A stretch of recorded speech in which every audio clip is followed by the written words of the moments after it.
എല്ലാവർക്കും നമസ്കാരം. ഇന്ന് ഞാൻ വീട്ടിൽ പതിവായി ഉണ്ടാക്കുന്ന മത്തിക്കറിയാണ്. കണ്ടു നോക്കിയാലോ? ഇനി നമുക്ക് മീനിടാൻ കുറച്ച് മുളക്, ഒരു മുളക് ഇവിടെ നിൽക്കുന്നത് ഞാൻ കണ്ടു. പക്ഷേ അതൊന്നും ആയില്ല. ഒരെണ്ണം കൂടി നിൽപ്പുണ്ട്, അതും കൂടി നോക്കാം.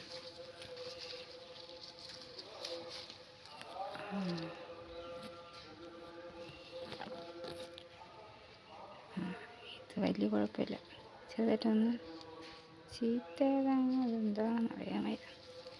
എന്തായാലും ഇത് വയ്ക്കാം.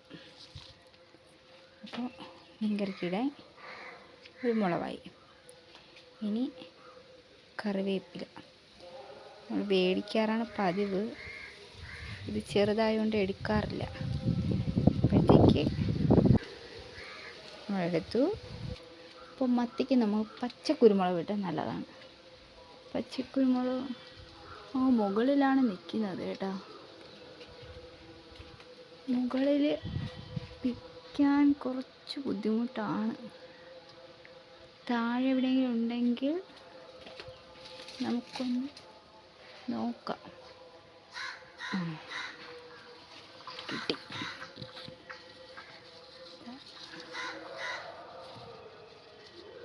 ഒരെണ്ണം കിട്ടി. ഇനി ഒരെണ്ണം കൂടി വേണം, എങ്കിലേ കറിക്കൊരു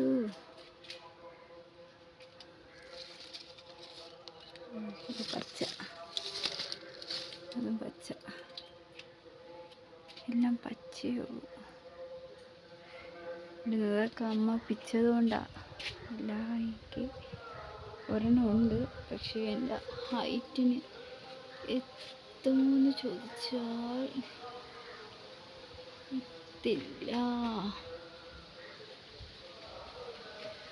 ഒന്ന് ശ്രമിച്ചു നോക്കാം. ഒന്നുകിൽ ഞാൻ വീഴും, ഇല്ലെങ്കിൽ കിട്ടും. ഓക്കെ,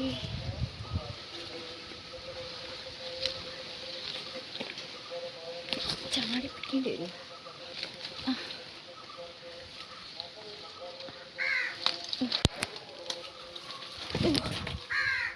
ഓ, ഇപ്പം വീണതേ കിട്ടി. ഇത്രയും കിട്ടി.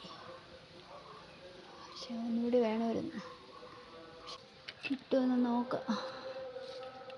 കണ്ടോ, അതും കൂടി കിട്ടുമെന്ന് നോക്കാം.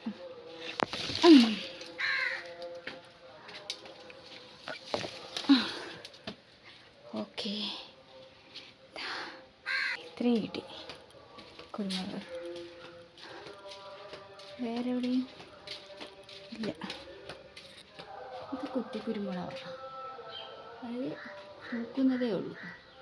കണ്ടോ, കുറ്റിക്കുരുമുളക് നമ്മൾ ചെടിച്ചട്ടിയിലാണ് വെച്ചേക്കുന്നത്. മുളക് ഇതേ ഉണ്ടായിരുന്നുള്ളൂ, ഒന്നും പിടിക്കുന്നില്ല. ഇത് വെച്ച് നമുക്ക് മത്തിക്കറി ഉണ്ടാക്കാം. വായോ.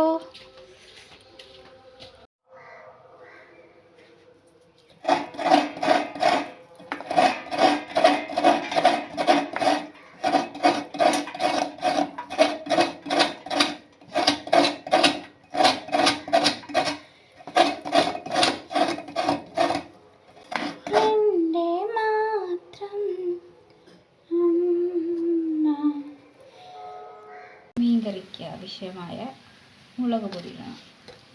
ഞാനിവിടെ 3 സ്പൂൺ ഇടാറാണ് പതിവ്. പിന്നെ 1 സ്പൂൺ മല്ലി,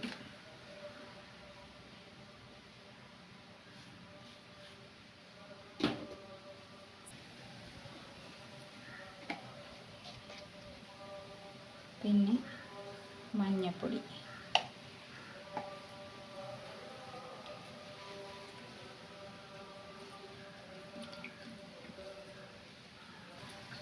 പിന്നെ നമ്മൾ പിച്ച കുരുമുളക്,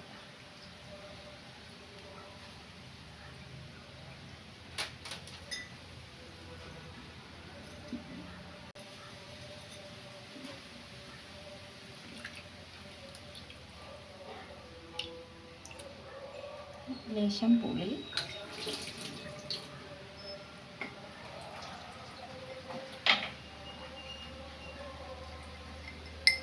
നമ്മുടെ ആവശ്യത്തിന് ഉപ്പ്,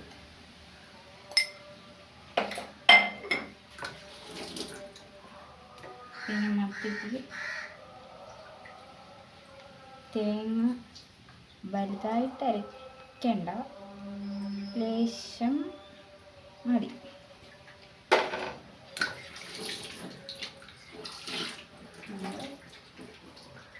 കുറച്ച് വെള്ളം ഒഴിച്ച് അരച്ചുകൊണ്ട് വരാം. അരപ്പ് റെഡി. ഇനി നമുക്ക് മത്തിക്കറി വയ്ക്കാം.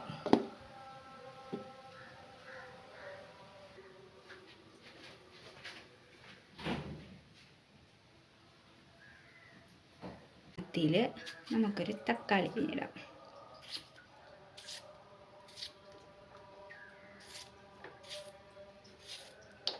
തക്കാളി, പിന്നെ നമ്മൾ നേരത്തെ പിച്ച് വെച്ച മുളക്, കറിവേപ്പില,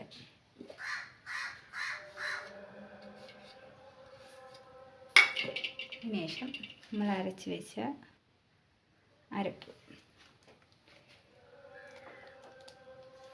ആവശ്യത്തിന് വെള്ളം കൂടി ഒഴിച്ച് കൊടുക്കുക.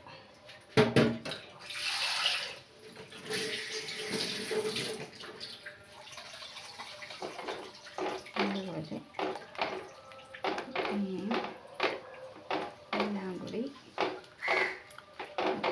മിക്സ് ചെയ്തെടുക്കണം.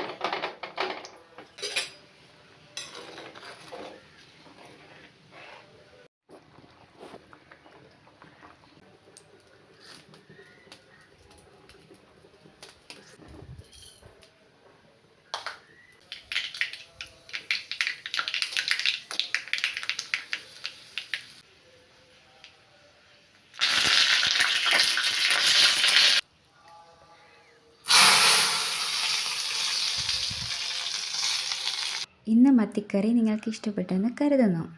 അഭിപ്രായം പറയണേ.